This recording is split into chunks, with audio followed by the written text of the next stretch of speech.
আর মনের হদিশ থাকে বুকে চাপা ভালোবাসার নদী। কে যে কোথায় পাবে তার। হ্যালো বন্ধুরা, গুড মর্নিং। কেমন আছো তোমরা সবাই? আশা করছি তোমরা সবাই খুব ভালো আছো, আমিও ভালো আছি। তো সিম্পল হাউস ওয়াইফ জয়শ্রীর নতুন আরও একটি ব্লগে তোমাদের সকলকে স্বাগত জানাই। এখন বাজে সকাল 6:30। তো এখন থেকেই তোমাদেরকে সাথে নিয়ে আমার ব্লগটা স্টার্ট করছি। আই হোপ যে আজকের ব্লগটা তোমাদের ভালো লাগবে। সকালবেলা কিন্তু ঘুম থেকে উঠে ফুল দেখতে সবারই ভালো লাগে। আর এই কদিন ধরে বৃষ্টি এত পরিমাণে হচ্ছে তার বলার নয়। বৃষ্টি কিন্তু তার সহ্য এবং ধৈর্যের সীমা ছাড়িয়ে গেছে।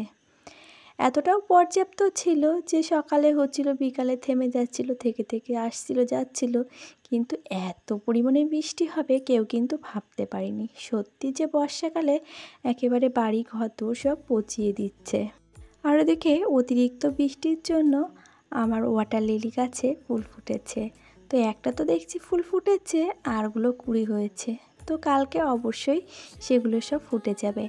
এক রাত্রে বৃষ্টিতে যে এতগুলো কুঁড়ি উঠবে ঠেলে বুঝতেই পারিনি। এতদিন কিন্তু বৃষ্টি হয়, কিন্তু সেভাবে হয় না, থেকে থেকে হয় বলে ওয়াটার লিলি ফুল ফোটেই না।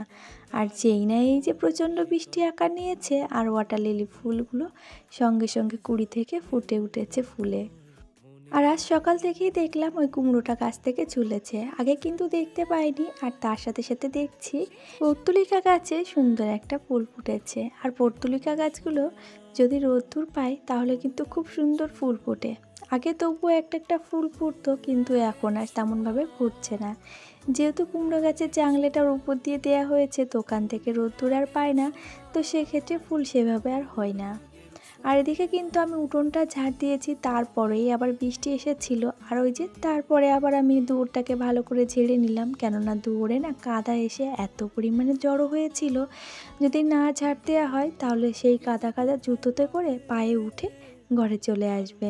সেই জন্য একেবারে দুয়োরটাকে মুছে নিলাম।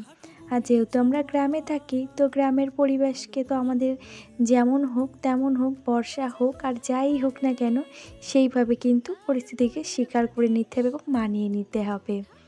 বর্ষা হলে কাদা হবে, আর কাদা হলে পিছল, আর পিছল হলে যে পড়তেই হবে পা পিছলে। জীবনে কিন্তু এমন কোনো একটা রাস্তা থাকে না যে সেখানে পিছল হয় না, আর সেখানে পা স্লিপ করে মানুষ পড়ে যায় না। তাকে কিন্তু ওই পিছল হয়ে পড়ে যাওয়া একটা শিক্ষা দিয়ে যায় যে তুমি জীবনে যত বড় কঠিন পথে চলো না কেন, নিজের পা কিন্তু সাবধানে রাখবে। যেখানে ফেলবে সেখানে রাস্তাটা কেমন আগে ভালো করে নিরীক্ষা করবে, তারপরে গিয়ে সমাধান। তো যাই হোক, এদিকে অতিরিক্ত বৃষ্টিতে একটা কিন্তু নারকেল পড়েছে গাছ দিয়ে। আর এইগুলো যে তোমার দাদাভাই কই মাছ ধরতে গেছিলো, সেই সাথে সাথে আমি গিয়ে পরে লাস্টে যখন আবার বিকালে গেছিলাম, তো সেই সময় না এই কলমি শাকগুলো পুকুর পাড় দিয়ে তুলে নিয়ে এসেছিলাম। আর কি প্রচণ্ড মশা গো! কলমি শাক তুলতে গিয়ে মশায় যে কি ধরেছিল কি বলবো, পুরো পাগলা হয়ে গেছিলাম। তো যাই হোক, মশার কামড়ে খেয়ে কলমি শাক নিয়ে এসেছি। আর আমি ভাবতেও পারিনি যে আমাদের পুকুর পাড়ে এত সুন্দর লম্বা লম্বা কলমি শাক হবে। যেহেতু আমি কাল বিকালে তুলে নিয়ে এসেছি, সেজন্য না আমাকে কিছুটা করে বাদ দিতে হচ্ছে। আর এই শাকটা টাটকা থাকলে না এই যে শাকের এই ডেটাগুলো নরম থাকে, আর যেই একদিন হয়ে যায় তখন দেখি কেমন শক্ত হয়ে যায়। আর বটি দিয়ে কাটা আমার দ্বারাই সম্ভব হয়ে ওঠে না। ছুরি দিয়ে তবু সুন্দর করে কুচিয়ে ফেললাম, আর এর থেকে আর আমি ভালো কোচাতে পারি না। তবুও চেষ্টা করলাম আমার শাশুড়ি মায়ের মতন একটু কাটতে। ওরাও হ্যাঁ, আজ আমার শাশুড়ি মা আসবেন বাড়িতে, আমার অনেক কয়টা ডিউটি থেকে মুক্ত হয়ে যেতে হবে। কই মাছগুলোকে কিন্তু আমি কাটবো বলে ভেবেছিলাম, কিন্তু এই যে তোমাদেরকে দেখাচ্ছি, দেখাতে দেখাতেই তোমার দাদাভাই আমাকে ফোন করলো, যে বললো কই মাছগুলো কাটতে হবে না। কেননা এই কই মাছ যদি আমি এখন কাটতে বসি, আমার না হলেও 1.5 থেকে 2 ঘন্টা লাগবে। বললো মা যখন বাড়িতে আসছে ফোন করেছে, তো মা আগে আসুক, তারপরে গিয়ে না হয় কই মাছগুলো মাই কেটে দেবে, তুমি বরঞ্চ আজকে অন্য কিছু রান্না করে ফেলো। তো ওই যে যেরকম কথাবার্তা সেরকম আবার চিন্তা ভাবনা করে নিলাম। তো ওইদিকে আমি কলমি শাক বানাবো আর ওইদিকে আর একটা সবজিও কেটে নিয়েছি যেটাকে রান্না করব। আর এই যে কলমি শাকের জন্য কিন্তু আমি পেঁয়াজ রসুন আর শুকনো লঙ্কা ফোড়ন দিয়ে দিয়েছি। আর শাক যেহেতু ওই জন্য পেঁয়াজ রসুন আর শুকনো লঙ্কায় শাকে বেশ ভালো। চাইলে নিরামিষও খাওয়া যায় শুধুমাত্র শুকনো লঙ্কা ফোড়ন দিয়ে, কিন্তু এক একটা শাক এক একভাবে রান্না করলে এক এক রকম স্বাদ হয়। তবে সে দিন অনুযায়ী আমরা যখন 14 শাক খাই তখন কিন্তু 14 রকম শাকের ভেতরে পেঁয়াজ রসুন দিই না, শুধুমাত্র শুকনো লঙ্কা ফোড়ন দিয়েই রান্না করি, তাতেও কিন্তু দ্বিগুণ স্বাদ হয়ে যায়। আর এই যে শাকটা নামানোর আগে হালকা একটু চিনি দিয়ে নিলাম, আর তাতে করে দেখছি শাকটা অনেকটাই কমে গেছে, যতটা ছিল না তার থেকে হাফ হয়ে গেছে।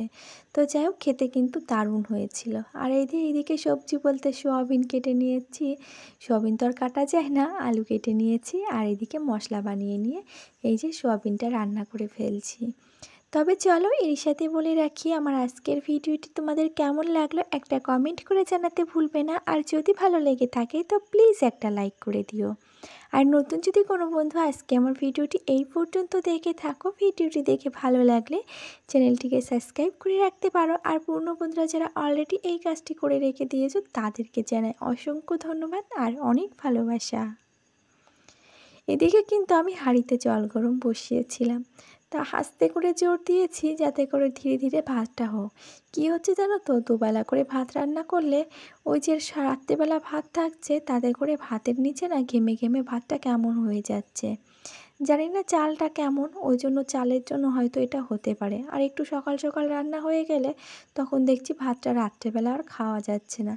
যেহেতু একবেলার চিন্তা না দুবেলার চিন্তাই করতে হয়, তো সেই মতো কাজগুলোকে করি। তবে যেটা নিজের পরিবারের সুবিধা হবে সেটাকে তো আমাদের বুঝে নিতে হবে। নিজের পরিবারের সুবিধা যদি না বুঝে কাজ করি তবে তো সেটা আমাদের অসুবিধায় পড়তেই হবে।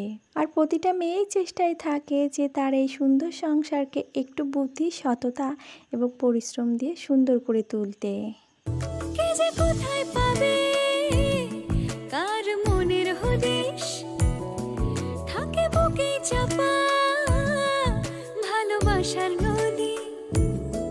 ঢেউ মুঠোয় রেখো যেন যায় না খোয়া, তাকে বানায় সোনা অনুরাগের ছোঁয়া। আর এদিকে কিন্তু আমার স্নান কমপ্লিট হয়ে গেছে, এখন শুধুমাত্র এই ফুলটা ছোঁয়ার অপেক্ষায় আছি যে এই ফুলটাকে তুলে নিয়ে গিয়ে কখন আমি মায়ের পায়ে অর্পণ করব। আর জানো তো এই গাছটাকে কেনার পরে এই যে 4টে ফুল মনে হয় আমি হাতে পেলাম। তো আমি 50 টাকা দিয়ে যে গাছটা কিনেছি, তো এক একটা বড় বড় ফুলই না আমার মনে সার্থক করে দিচ্ছে যে না সত্যি টাকাটা আমার বিফলে যায়নি। সুন্দর একটা ফুল দিয়ে ফুল গাছটা আমার মনটা জুড়ে নিয়েছে। আর এদিকে তো জামা কাপড়গুলো মেলেছি, আর একটা জিনিস তোমাদেরকে দেখানো হয়নি, পায়রায় দেখেছো একটা ঘরে একটা বাচ্চা আছে। তো সেদিনকার আমি ভালোভাবে বুঝতে পারিনি যে বাচ্চাটা ছিল, যেহেতু পায়রাগুলো ছিল ওই জন্য না বাচ্চাটা আমি খেয়াল করিনি। পরে দেখছি তোমার দাদাভাই যখন বলছে দেখো বর্ষার সময় না কোনো ঘরে বাচ্চা নেই, তবে একটা পায়রার ঘরে একটা বাচ্চা আছে। আর এই বর্ষাকালে না ওদের খাবারের সমস্যার জন্য ওরা বর্ষাকালে তেমনভাবে ডিম কিংবা বাচ্চা দেয় না। তবে এই যে এখন দেখছি একটা ঘরে একটা বাচ্চা আছে, তো তোমাদেরকে পরদিনের জন্য একটু শেয়ার করে নিলাম। আর এদিকে স্নান কমপ্লিট করে ঠাকুর ঘরে চলে এসেছি ঠাকুরের একটু ফুল জল দিতে।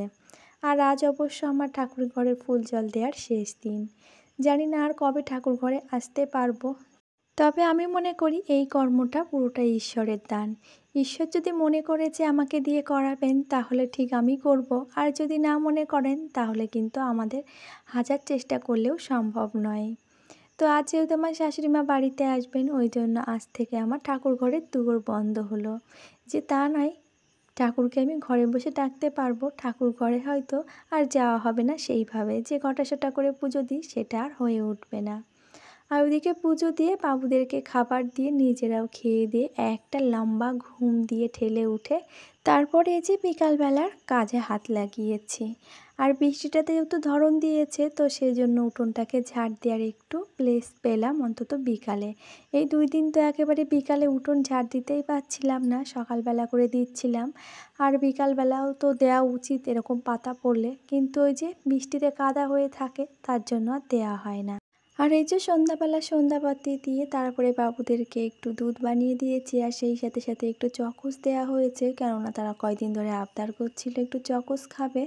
তো সেই মতো দুধ আর চকোস দিয়ে বসিয়ে দিয়েছি। আর এদিকে বই নিয়ে বসেছে, ওকে একটু অঙ্ক দেখিয়ে দিতে হবে, যেহেতু আর কয়েকদিন পরে বাবুর নাকি পরীক্ষা। তো আমি বললাম আগে খাবারটা খেয়ে নে, তারপরে না হয় তোর অঙ্কটা দেখিয়ে দেবো। আর এই যে এখন বই পড়াশুনো হবে, আর এখানে ফোন অ্যালাউ নয়। তবে চলো আর দেরি না করে আজকের মতন বাবুকে বই পড়াতে পড়াতে ভিডিওটা এইখানেই শেষ করছি। সকলে খুব ভালো থাকবে পরিবারকে নিয়ে, আবারও দেখা হবে।